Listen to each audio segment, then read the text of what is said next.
नमस्कार, आप सभी का बहुत बहुत स्वागत है आपके अपने YouTube चैनल में। दोस्तों, आज की इस वीडियो में आपको बताऊंगा कि आप किसी भी कम्पिटिटिव एग्जाम्स की तैयारी कर रहे हैं और यकीनन आप बहुत मेहनत कर रहे हैं अपना सपना पूरा करने के लिए। तो सबसे पहली बात है कि आप किसी भी चीज़ को याद करने की बजाय या रटने की बजाय उसको समझने का प्रयास करें, भरसक प्रयास करें। किसी भी एक क्वेश्चन को आपने पढ़ा तो उससे रिलेटेड एग्जामिनर कितने प्रकार से उसी क्वेश्चन को शिफ्ट दर शिफ्ट कैसे पूछ सकता है वो आपको आना चाहिए। आपको एग्जामिनर के दिमाग को पढ़ना आना चाहिए कि सपोज दैट आपने कोई क्वेश्चन पढ़ा और एग्जामिनर ने उसको थोड़ा सा भी अगर इधर उधर घुमा दिया तो आप क्वेश्चन गलत कर जाएंगे, क्योंकि आपने क्वेश्चंस तो पढ़ा है लेकिन एग्जामिनर किस लेवल तक उस एग्ज़ाम में क्वेश्चंस को पूछ सकता है वो अप्रोच आपके पास नहीं है। तो आज की वीडियो में आपको वही अप्रोच बताने वाला हूँ कि किसी भी क्वेश्चंस को कितने तरीके से एग्जामिनर शिफ्ट दर शिफ्ट चेंज करता है।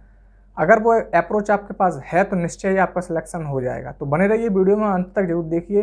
अगर प्लीज़ चैनल पर पहली बार विजिट हुए तो प्लीज़ चैनल को सब्सक्राइब करके रखिए, क्योंकि एकमात्र यूट्यूब चैनल है जो कि फॉरेस्ट गार्ड्स की तैयारी करा रहा है, साथ ही साथ कॉम्पिटिटिव एग्जाम्स के लिए tips and trips and helpful videos भी प्रोवाइड कराता रहता है।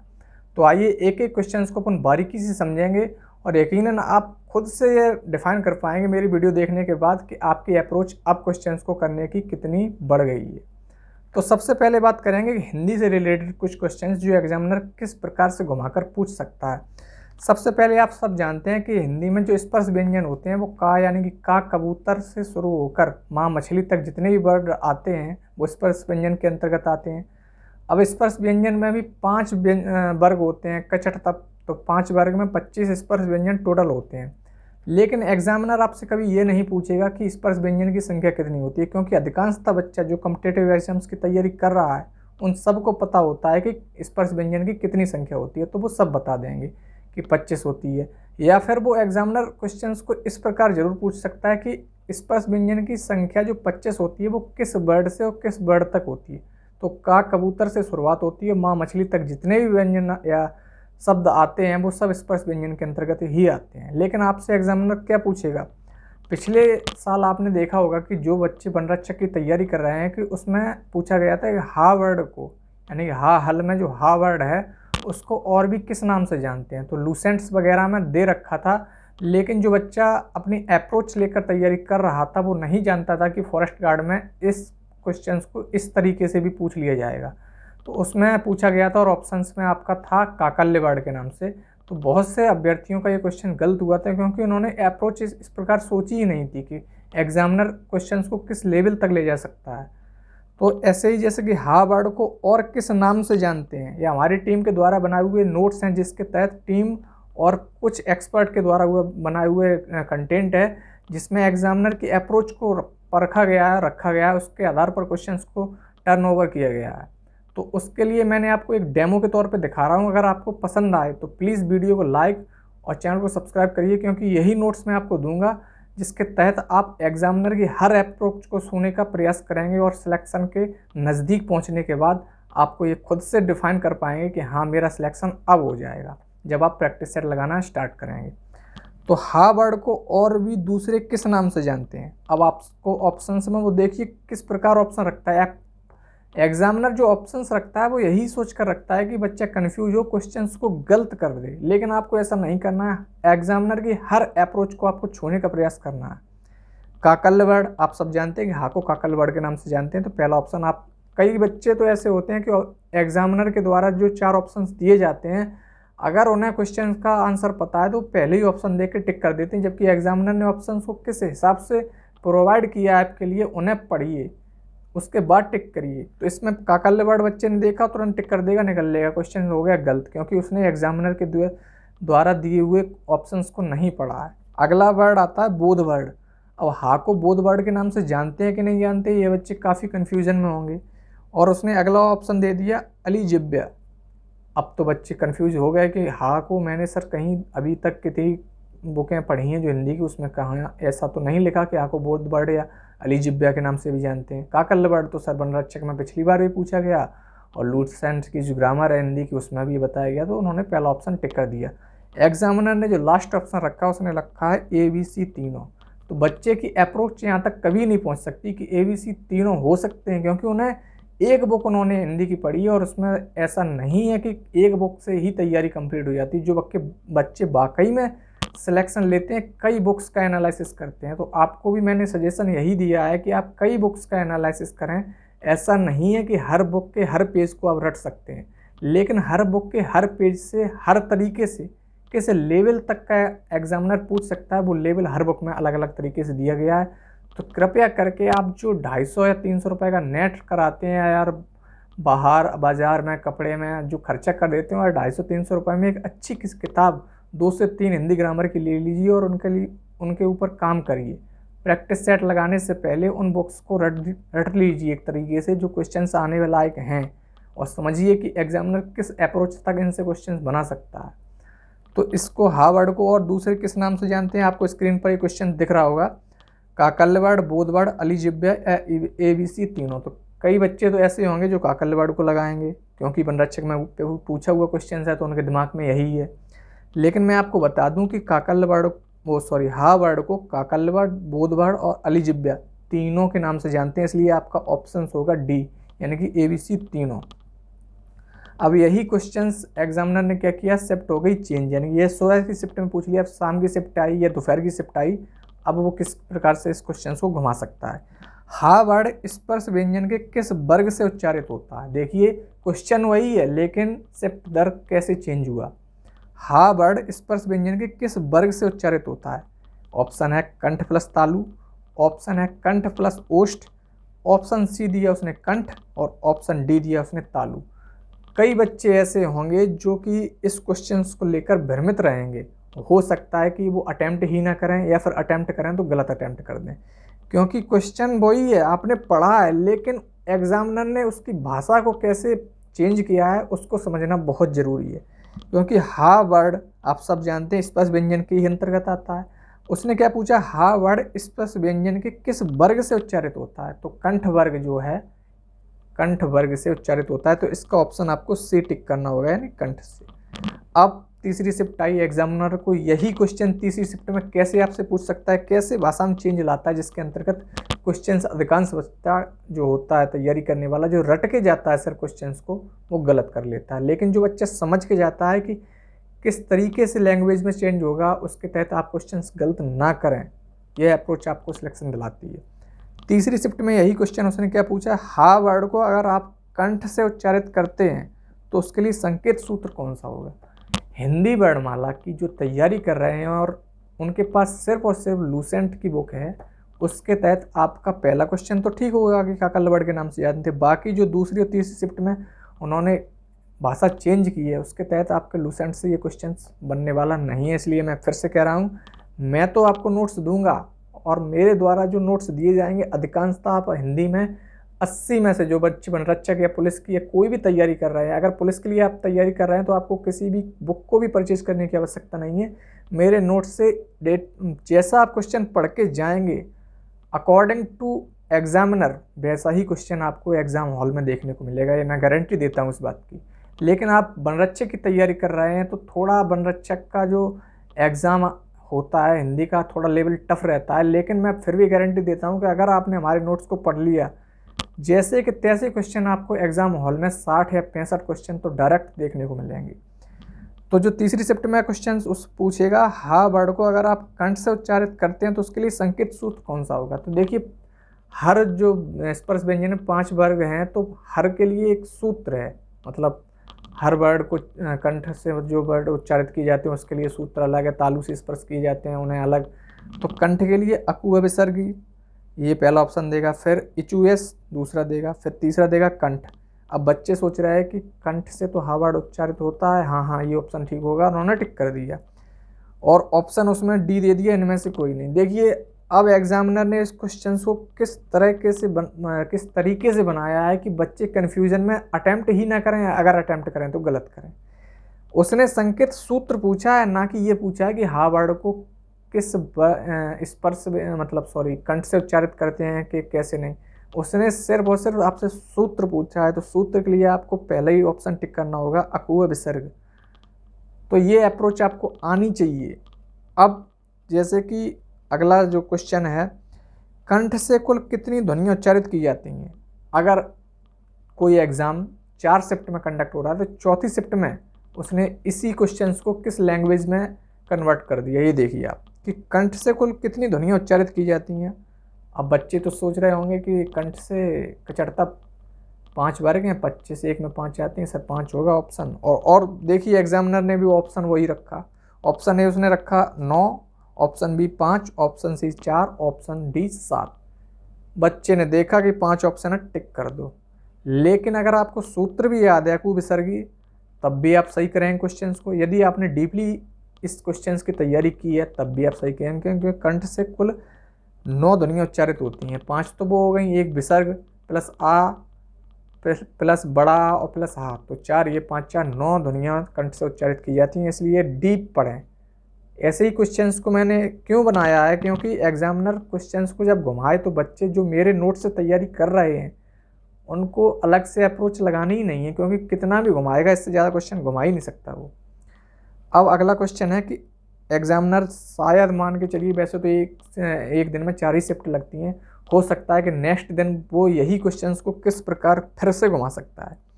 अकुआ विसर्ग संकेत सूत्र से कितनी ध्वनियाँ उच्चारित होती हैं तथा यह संकेत सूत्र किस वर्ग का है। देखिए क्वेश्चंस को किस प्रकार से उसने बनाया कि अकुआ विसर्गीय संकेत सूत्र जो है उससे कितनी ध्वनियाँ उच्चारित होती हैं तथा यह संकेत सूत्र किस वर्ग का है। ऑप्शन में वो देगा आपको तालु, इससे 9 वर्ग उच्चारित होते हैं, गलत। दंत, इससे 8 वर्ग उच्चारित होते हैं। मतलब अगर आपको पता है संकेत सूत्र अकुआ विसर्गीय है किसका, किस व्यंजन उसका कहेंगे, जैसे कि 5 वर्ग हैं तो कौन से वर्ग का सूत्र है ये, तो कंठ का अगर वर्ग का सूत्र है तो आपको एक ऑप्शन पर टिक कर रहना है। लेकिन अब अगर आपको ये नहीं पता कि कंठ से कितनी ध्वनियाँ उच्चारित होती हैं फिर भी आप कंफ्यूज रह जाएंगे। तो बहुत से बच्चे ये भी सोचेंगे कि सर इसमें नेगेटिव मार्किंग रहती है एग्जाम में, तो मैं अटैम्प्ट ना करके इस क्वेश्चन को छोड़ दूँ। लेकिन आपको क्वेश्चन पढ़ना आना चाहिए, साथ ही साथ डीप तैयारी अगर होगी तो आप समझ जाएंगे कि कंठ से 9 ध्वनियाँ टोटल उच्चारित होती हैं, साथ ही ये कंठ का ही सूत्र है। तो इसको पहला ऑप्शन बिल्कुल सही टिक किया जाए, कंठ से 9 ध्वनियाँ उच्चारित होती हैं।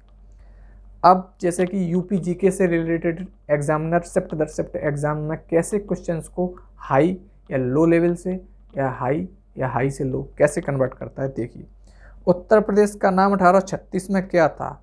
बच्चे बहुत ही अच्छी तरीके से तैयारी करते हैं और ये क्वेश्चन तुरंत वो टिक कर देंगे। उसने ऑप्शन रखे उत्तर पश्चिमी प्रांत, आगरा एवं अवध। नहीं सर ये तो हो ही नहीं सकता। उत्तर पश्चिमी प्रांत, हाँ सर ये ठीक है। उन्होंने 2 लास्ट के ऑप्शन पढ़े, उन्हें लगा कि हाँ क्वेश्चन ठीक है, टिक कर दिए। अब यही क्वेश्चन जब दूसरी शिफ्ट में आया तो क्वेश्चन का लेवल थोड़ा सा उन्होंने ऊपर रख दिया। 1902 में उत्तर प्रदेश को किस नाम से जाना जाता था। बच्चे ये भी क्वेश्चंस अधिकांशतः कर ही लेंगे, उन्होंने भी टिक कर दिया। वैसे तो इसके ऑप्शन में आपको बता देता हूँ कि एग्जामिनर ऑप्शंस किस प्रकार रख सकता है। उत्तर पश्चिमी प्रांत, आगरा एवं अवध का संयुक्त प्रांत, केवल संयुक्त प्रांत या इनमें से कोई नहीं। तो बच्चे अधिकांशतः इस क्वेश्चन को सही करेंगे, आगरा एवं अवध का संयुक्त प्रांत, ऑप्शन बी। अब देखिए आई बात तीसरी शिफ्ट की। जो बच्चे तीसरी शिफ्ट में तैयारी करके गए हैं और उन्होंने क्वेश्चन को रटे हुए हैं वो तो इस क्वेश्चन को निश्चय गलत करेंगे, क्योंकि क्वेश्चंस का लेवल उसने बढ़ा दिया। क्वेश्चंस का लेवल उसने कर दिया 1937 से पहले आगरा एवं अवध के संयुक्त प्रांत नाम से उत्तर प्रदेश किस सन में जाना जाता था। अब बच्चे क्या है कि किसी भी एक बुक से यूपी जीके की तैयारी करके गए हैं, लेकिन एक बुक को भी अगर आपने डीपली तैयार किया है तो काफ़ी हद तक आपके क्वेश्चन सही रहते हैं। लेकिन बच्चे कोशिश करते हैं रटने की, समझने की नहीं। इसके ऑप्शन यानी कि क्वेश्चन था 1937 से पहले आगरा एवं अवध के संयुक्त प्रांत नाम से उत्तर प्रदेश किस सन में जाना जाता था। ऑप्शन उसने रखा 1836, 1937, 1877 या 1902। अब बच्चे के दिमाग में आया कन्फ्यूजन कि सर 1836 में तो उत्तर पश्चिमी प्रांत के नाम से जाना जाता था। लेकिन जो बच्चे वाकई में थोड़ी बहुत अच्छी तैयारी करके गए उन्होंने ऑप्शंस को इग्नोर करते हुए अपनी अप्रोच लगाई और ऑप्शन डी टिक किया। 1902 क्वेश्चंस का सही आंसर। अब देखिए क्वेश्चन भी चेंज हुआ, शिफ्ट भी चेंज हुई, क्वेश्चन का लेवल कहाँ पहुँचा दिया एग्जामिनर ने। ये देखिए, ये मैं गारंटी देता हूँ कि आज की वीडियो में जो बच्चे इस क्वेश्चंस को जो पढ़ रहे होंगे या देख रहे होंगे या वीडियो के माध्यम से सुन रहे होंगे, उनमें से 99% बच्चे इस क्वेश्चन को गलत करेंगे एग्जाम हॉल में, क्योंकि एग्जामिनर ने कहाँ अप्रोच रख दी अपनी। अब ये सोचिए, उत्तर प्रदेश को उत्तर पश्चिमी प्रांत से उत्तर पश्चिमी प्रांत आगरा एवं अवध होने में कितने साल लगे। ये अप्रोच आपको तभी आ सकती है जब आप डीपली तैयारी करेंगे। मैं आपको क्वेश्चंस तो दे दूंगा, H2H आपको एग्ज़ाम हॉल में मिल जाएंगे, लेकिन आप कब तक ऐसे एग्ज़ाम क्रैक करेंगे। मैं हर चीज़ के लिए तो आपको नोट्स नहीं दे सकता। जो भी भाई बंधु एसएससी की तैयारी कर रहा है, रेलवे की तैयारी कर रहा है, उनमें कई सब्जेक्ट ऐसे हैं, तो उसके लिए मैं आपको नोट्स नहीं दे सकता। इसलिए विनम्र निवेदन है कि आप जितना भी पढ़ें डीप पढ़ें।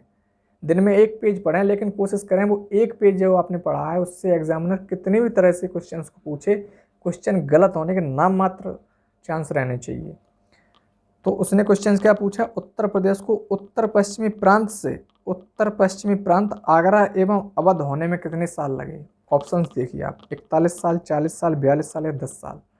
ऑप्शंस भी उसने ऐसे रखे कि बच्चा तुक्का भी लगाए तब भी वो 10 बार सोचे कि तुक्का लगाएं तो लगाएं कैसे, 41, 42, 40 और 10। लेकिन वास्तविक रूप में इसका आंसर 41 साल है। अब देखिए क्वेश्चंस को। अब उत्तर प्रदेश की जीके का एक क्वेश्चन और, जो शिफ्ट वाइज कैसे चेंज हुआ। वर्तमान में उत्तर प्रदेश में विधानसभा सीटें कितनी हैं।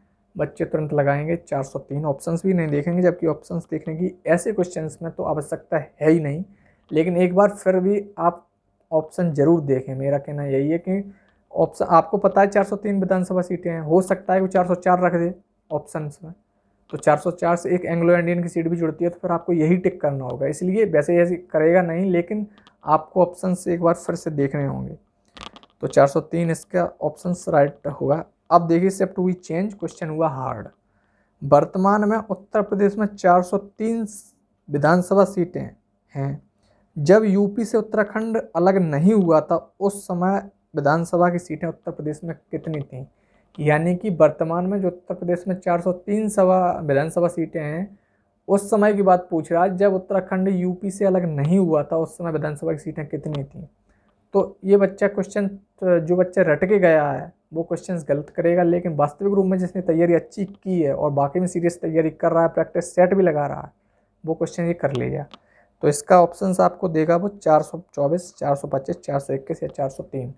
403 सीटें। तो कई बच्चे ऐसे होंगे जो क्वेश्चंस को समझते हुए या बिना समझे हुए वो 403 सीटें देखेंगे और टिक कर देंगे, लेकिन वास्तविक रूप में क्वेश्चंस में पूछा क्या गया है कि उत्तराखंड जब अलग ही नहीं हुआ उत्तर प्रदेश से उस समय की सीटें पूछ रहा है, तो इसका ऑप्शन 425 होगा।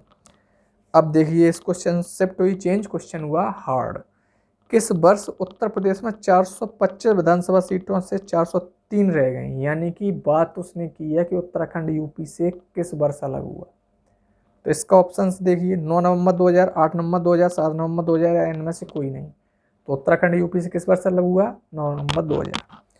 अब ये देखिए क्वेश्चंस, ये क्वेश्चन तो बच्चे सभी कर लेंगे, लेकिन इसका जो शिफ्ट वाइज चेंज होगा ना, वो क्वेश्चंस किस लेवल तक जा सकता है, आपकी अप्रोच नहीं पहुंचेगी वहाँ तक।